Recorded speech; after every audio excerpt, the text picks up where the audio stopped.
guys, nandito kami ngayon sa gitna ng kabukiran. Ayan. So magluluto ako ng ulam mamaya dito, oh. So papakita ko yung lutuan ko ng lutuan ko dito, guys. Ayan.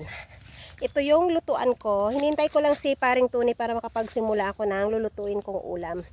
So yan, oh. Dito ako na magluluto maya-maya.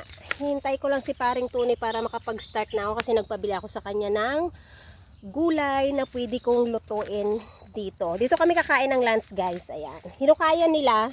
Ayan, ayun, oh. Oh, 'di ba? Ang ganda ng lutuan namin. Oh.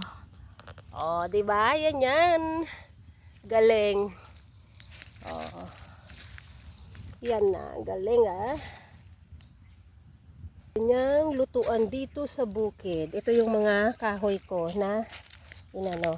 Oh, 'di ba? Ang ganda.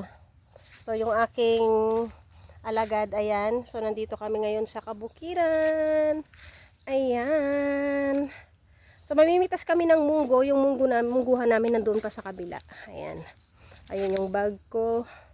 So ito yung mga ibang rekado. Ito yung lulutuin ko mamaya. Ayan. Munggo, baraw-baw. Igigisa ko lang yan. Paparating na din. May alay ko nandito na isa. Paigahiga lang siya. Sa isa kong palalay nandoon. Paparating. Ayan siya. Oh. Ayan. Si paring Tony. May daladalang pinabili ko. Ayan. Yan si paring Tony. Guys, ito yung aking nilutong ulam dito sa bukid. Ayan. Ayan. Ito yung aking niluto. Ano to? Yung tawag dito sa amin, ito yung munggo na sariwa pa na hindi pa natuyo. Tawag dito sa amin ay baraw-baw.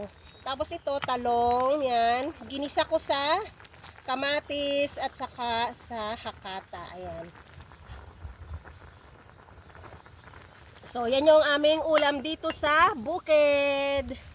So, after ko maluto nito, guys, pupunta ako sa munggo para sa mungguhan namin dyan para mamitas din ng munggo. Nandun na si paring Tony. Meron ding ibang taong namimitas. So, magtutulong-tulungan na lang namin yung pagpitas kasi napapadalas na yung ulan ngayon kaysa sa masira. So, ano na namin, aagadin na namin yung mga tuyo na munggo.